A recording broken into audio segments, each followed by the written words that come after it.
નસવાડી તાલુકાના ગડબોરિયાદ ગામે વૃદ્ધ મહિલાનું લૂંટ વિથ મર્ડરનો અનડિટેક ગુનાનો ગણતરીના દિવસોમાં ભેદ ઉકેલી નાખતી એલસીબી શાખા છોટાઉદેપુર તથા Naswadi police station Shri Sandeepsinh police મહાનિરીક્ષક વડોદરા વિભાગ શ્રી આઈજી શેખ પોલીસ અધિક્ષક છોટાઉદેપુર શ્રી હર્ષ શર્મા મદદનીશ પોલીસ અધિક્ષક બોડેલી ડિવિઝન નાવની સૂચના અને માર્ગદર્શનના આધારે ગઈ તારીખ 30/4/2026ના રોજ નસવાડી પોલીસ સ્ટેશન ખાતે લૂંટ વિથ મર્ડરનો અનડિટેક ગુનો નોંધાયેલ।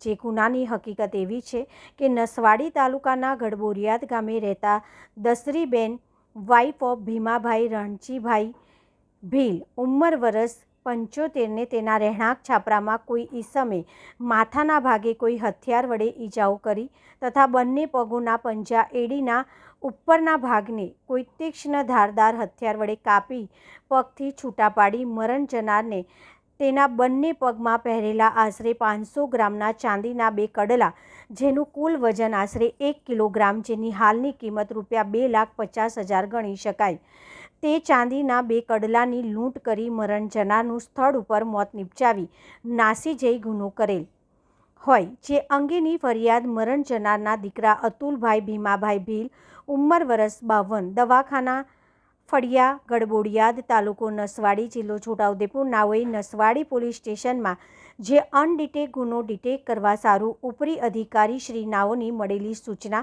અને માર્ગદર્શનના આધારે Shri M.F. Damor police inspector LCB શાખા Chhota Udepur Shri I.M. Zala police inspector Naswadi police સ્ટેશનની સીધી દેખરેખ હેઠળ એલસીબી શાખા છોટાઉદેપુર તેમજ નસવાડી પોલીસ સ્ટેશનના અધિકારી તેમજ કર્મચારીઓની અલગ અલગ ટીમો બનાવી ગુનાનો ભેદ ઉકેલવાની કામગીરી હાથ ધરી। Human source technical surveillance CCTV camera તથા શંકાસ્પદ ઇસમોની પૂછપરછના આધારે અલગ અલગ દિશામાં ઊંડાણપૂર્વક તપાસ હાથ ધરવામાં આવેલ। તે દરમિયાન મળેલ ચોક્કસ બાતમી હકીકતના આધારે ધોળી કોતરડી ગામમાં રહેતો અને અગાઉ ચોરીના ગુનામાં સંડોવાયેલ રણજીતભાઈ ઉર્ફે રંગો વિનુભાઈ ભીલ તથા ખડકિયા ગામમાં રહેતો બિપિનભાઈ ઉર્ફે વિકો કચરાભાઈ ભીલ નાવને શોધી કાઢી નસવાડી પોલીસ સ્ટેશન લાવી યુક્તિ પ્રયુક્તિથી ઘનિષ્ઠ પૂછપરછ કરવામાં આવેલ।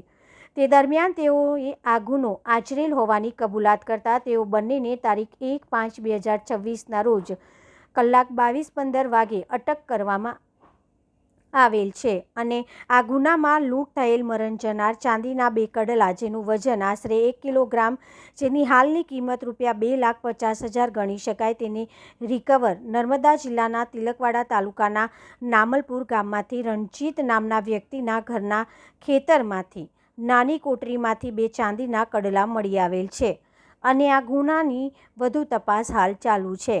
આમ ગડબોરિયાદ ગામે થયેલ વૃદ્ધ મહિલાના લૂંટ વિથ મર્ડરનો અનડિટેક ગુનો નોંધવા પામેલ જે અનડિટેક ગુનાને ટીમ વર્કથી ગણતરીના દિવસોમાં ભેદ ઉકેલી નાખવામાં એલસીબી શાખા છોટાઉદેપુર તેમજ નસવાડી પોલીસ સફળતા મળેલ છે।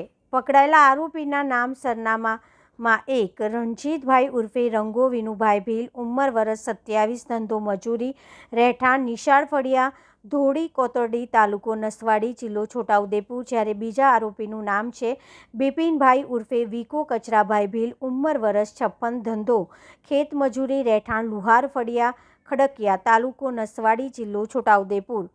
કબજે કરવામાં આવેલા મુદ્દામાલમાં 2 500 ગ્રામ ચાંદીના કડલા જેનું કુલ વજન આશરે 1 કિલોગ્રામ જેની હાલ કિંમત ₹2,50,000 ગણી શકાય। સારી કામગીરી કરનાર અધિકારીઓમાં એક Shri M.F. Damor police inspector LCB શાખા Chhota Udepur Shri I.M. Zala police inspector Naswadi police station 3 Shri J.D.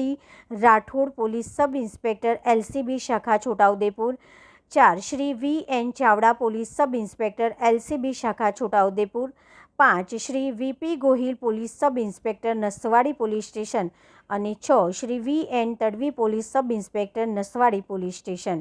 Reporter Rakesh Tadvi Naswadi Chhotaudepur.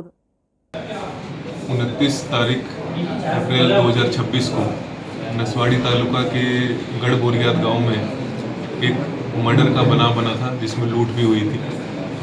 इसकी खबर पुलिस को रात 11 बजे मिली थी उनके पड़ोसियों से और 11:20 पे पुलिस की टीम वहाँ पहुँच गई थी। इसमें जो विक्टिम है उनका नाम दशरी बेन है और वो उनकी उम्र 75 यानी 75 साल है और वो मजूरी का काम करते थे। सीन पे पुलिस को पहुंचने के बाद दिखा कि उनके पैर नीचे से काट दिए गए हैं उनका कड़ा निकालने के लिए, तो इसमें चोरी और मर्डर का गुना दिख रहा। उसके बाद हमने 5 टीम का गठन किया जिसके अंदर हमारी नसवाड़ी पुलिस स्टेशन की टीम और छोटा उदयपुर LCB की टीम थी। तपास चालू हुई और हमने CCTV और जो भी तमाम एविडेंस था उसको चेक किया। उसमें 2 लोगों के नाम सामने आए आसपास पूछताछ में भी, जिनका नाम था रणजीत भाई भील और विपिन भाई भील, दोनों ही नसवाड़ी तालुका के ही रहने वाले हैं। इनको आसपास उस समय देखा भी गया था और इनका थोड़ा गुनाहित पास्ट भी है, पहले चोरी में ये आ चुके थे। इनके ऊपर हमने तपास शुरू की और इनको हमने इंटेरोगेशन के लिए लाए। इनसे बातचीत के बाद पता चला कि ये लोग पिछले 1 महीने से प्लान कर रहे थे इनको मारने का और इनके जो पैर में कड़े थे उनको चोरी करने का। उस दिन रात को ये लोगों ने घर में घुसे और दोनों ने पहले डंडे से इनके सिर पे मारा और ये जब गिर गई और कड़ा नहीं निकाल पाए तो इन्होंने उनके पैर काटे, कड़ा निकाल लिया। अभी पुलिस की टीम ने विदिन 2 दिन से भी कम समय के अंदर इन दोनों को पकड़ लिया है और हमने सारा जो एविडेंस है, दोनों हमें कड़े मिल गए हैं जिन पे दशरी बेन का नाम भी लिखा हुआ है। ये कड़े हमें नागलपुर तिलकवाड़ा नर्मदा से मिले हैं, जहाँ पे रंजीत का कोई छोटी सी कोठरी थी खेत में, वहाँ से ये बरामद हुए हैं। इन दोनों के घर से कपड़े मिले हैं जिन पे खून लगा मिला है, वो भी पुलिस ने बरामद कर लिया है और तुरंत रिस्पांस देते हुए विदिन 2 डेज, 2 दिन से भी कम समय के अंदर इनको अरेस्ट कर लिया गया है और इनके ऊपर 103(1) यानी मर्डर, 309(6) रॉबरी यानी कि लूट, 332 यानी रात को घर में घुसना क्राइम करने के लिए और GP एक्ट की 135 के मुजब गुना दाखिल कर लिया गया। BNS की ये 3 कलम लगाई है और GP एक्ट की 135 लगाई है। धन्यवाद। Thank you.